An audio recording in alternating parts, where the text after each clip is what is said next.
ఒకవైపుని ఈ రోజున రాష్ట్రం విడిపోతున్నప్పుడు ఒక్క తూర్పాంధ్ర నుంచి కానీ ఏ ఒక్క ప్రజాప్రతినిధి కూడా ఈ ఉద్దానం సమస్యని జాతీయ స్థాయిలోకి దృష్టిలో తీసుకెళ్లలేదు. ఎంతసేపు ఆంధ్ర అంటే డబ్బులు ఉన్నాయి, బోల్డంత ఆ సమస్యలు మాట్లాడతారు కానీ మన తూర్పాంధ్ర ఇంత వెనకబడిపోయింది, శ్రీకాకుళం ఇంత వెనకబడిపోయింది, జబ్బులు బారిన పడి మనుషులు చనిపోతున్న, పిల్లలు అనాథలు అవుతుంటే కూడా దీన్ని ఏ ఒక్క ప్రజాప్రతినిధి దృష్టికి తీసుకెళ్లకపోవడం, కేంద్ర ప్రభుత్వంలో కానీ పార్లమెంటు స్థాయిలో కానీ దీన్ని మాట్లాడకపోవడం నిజంగా చాలా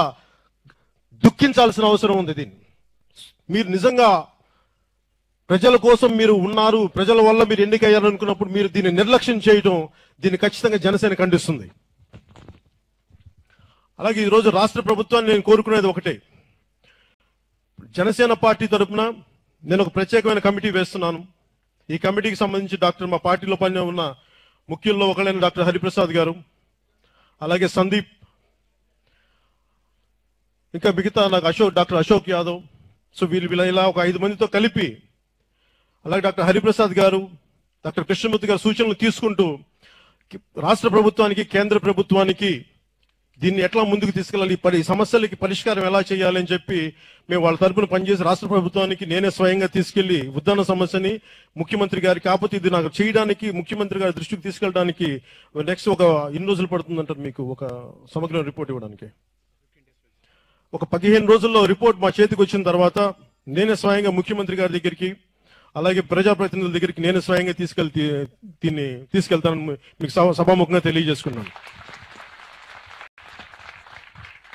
వీటన్నిటికంటే ముఖ్యమైనది వచ్చి 48 గంటల్లో ఈ కిడ్నీ వ్యాధి వల్ల అనాథలైపోయిన పిల్లలకి ప్రభుత్వం ఏదో ఒక రకమైన సహాయం చేయవలసింది కదా, ఆర్థికంగానా లేదంటే మీరు వాళ్ళని దత్తత తీసుకొని, ప్రభుత్వాలు దత్తత తీసుకొని వారికి ఏ విధంగా మీరు అండగా ఉంటారు, ఈ రెండు మీరు చేయాల్సిన అవసరం. అలాగే రాష్ట్ర ప్రభుత్వం మీ మంత్రివర్గం నుంచి ఒక కమిటీ లాగా వేసి ఈ ఉద్దాన సమస్యని గుర్తించి, ముఖ్యంగా ఇక్కడ జబ్బును పడ్డ వ్యక్తులకి మీరు ఆర్థికంగా, అలాగే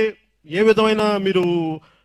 మెడికల్ గా ఎట్లా ఆదుకుంటారో ఇవన్నీ మీరు కమిటీ మాకు నెక్స్ట్ 48 గంటల్లో ప్రజలకు వివరించాల్సిందిగా నేను కోరుకుంటున్నాను. ఒకవేళ 15 రోజుల తర్వాత మా సమగ్రమైన రిపోర్ట్ జనసేన పార్టీని సబ్మిట్ చేసిన తర్వాత అప్పటికి దీన్ని ముందుకు తీసుకెళ్ళని పక్షంలో మటుకు నేను దీన్ని ఒక ప్రజా ఉద్యమంగా మటుకు నేనే స్వయంగా దీన్ని లీడ్ చేస్తానని చెప్పి మనస్ఫూర్తిగా మీకు తెలియజేస్తున్నాను.